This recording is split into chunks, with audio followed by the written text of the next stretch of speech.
So let us talk about hypothesis testing for population proportion.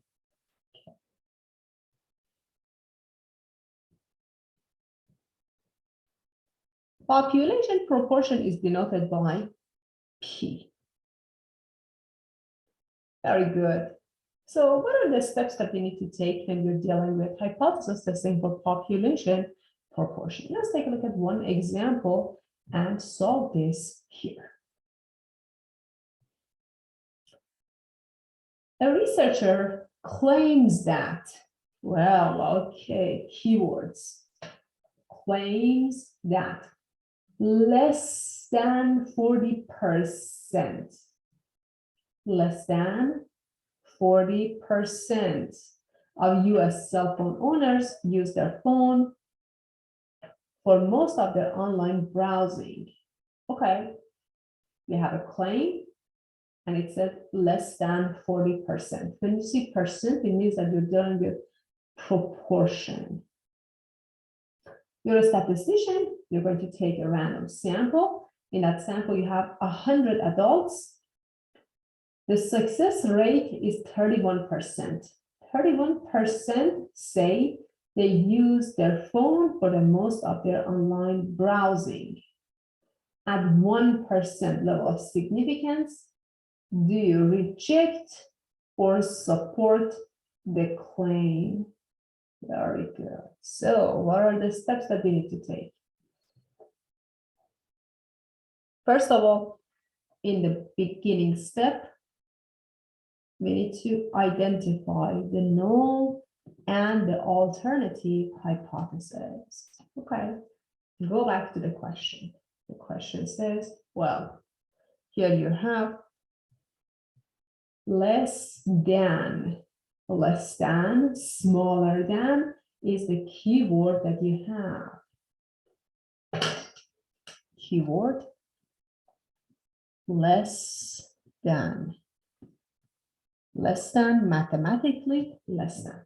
Since it doesn't have any equality, it means that it is your alternative hypothesis.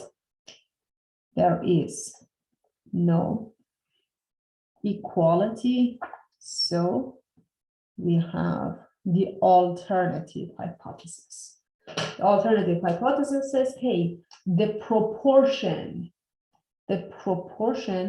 is less than 40%. The proportion is less than 40%.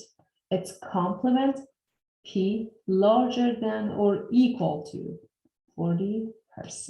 Which one is the claim? Well, the claim is, in this example, the claim is alternative hypothesis. Okay, very good. I'm good with my very first step. I know I have a left out graph. Now I need to find the standardized test statistic. Step 2. Find the standardized test statistic. Well, the standardized test statistic for proportion is defined as Z equals to P hat minus P divided by square root of P times 1 minus P times square root of N. Okay, new formula for us.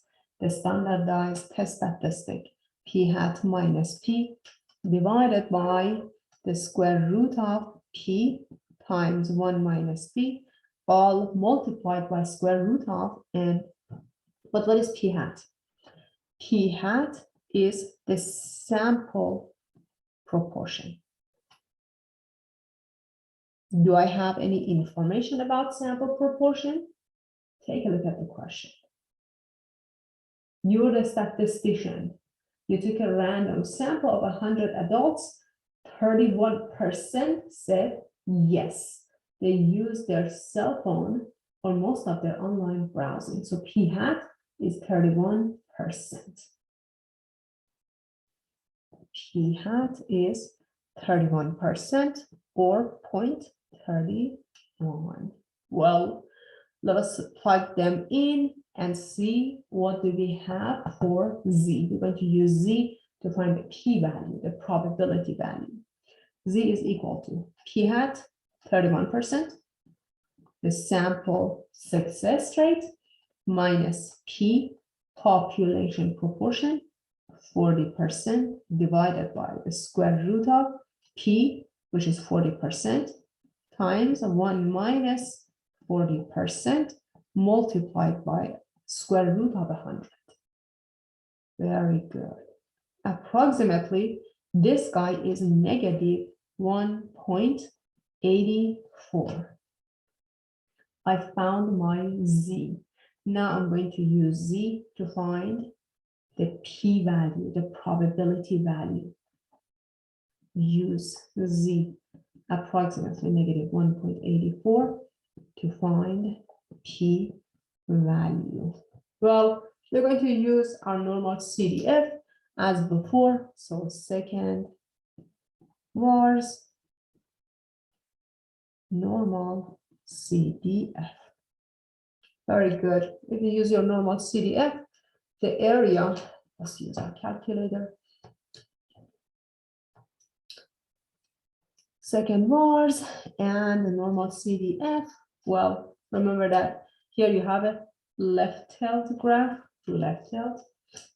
Just highlight this for you. Here you have a left-tailed graph because the alternative hypothesis says less than.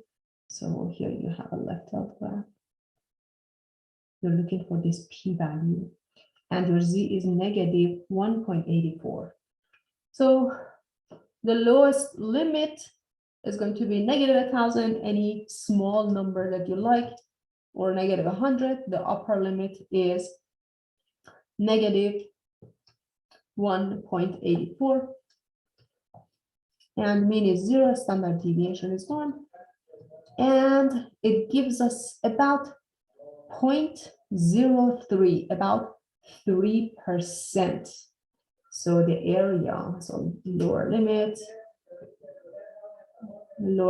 is negative 100, upper limit negative 1.84, mean is 0, standard deviation is 1, and the p-value is almost 3%.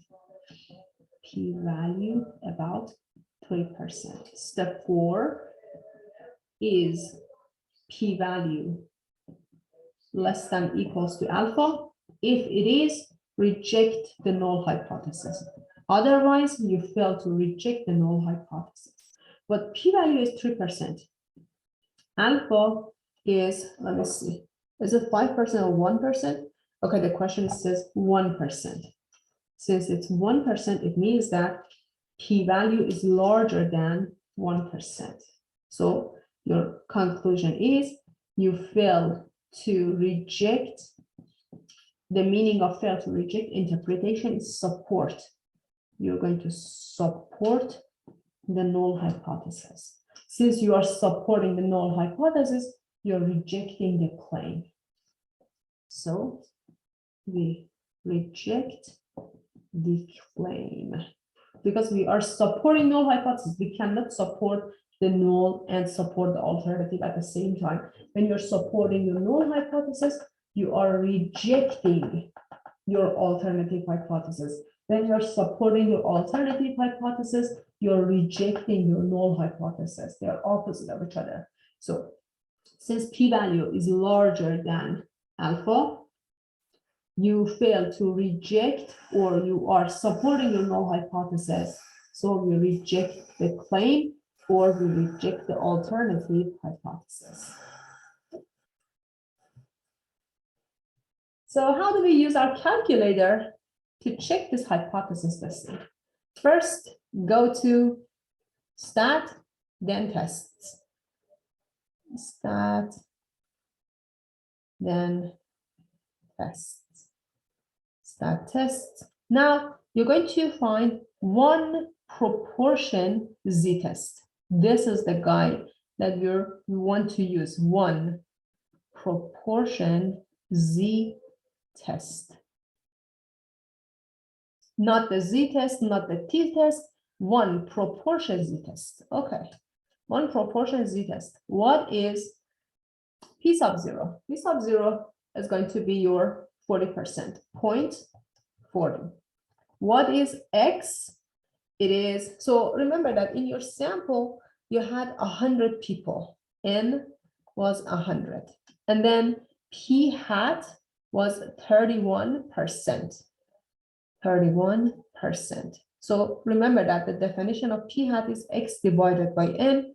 Well, since p hat is 31%, on the denominator you have 100, so your x is 31. So x is 31, your n is 100, and here you have a left-tailed graph, less than, and do the calculation. If you do the calculation, your p-value is about 3%. As we did before, z is negative 1.84, and p-value is about 3%, the same as what we calculated using normal CDF for our z.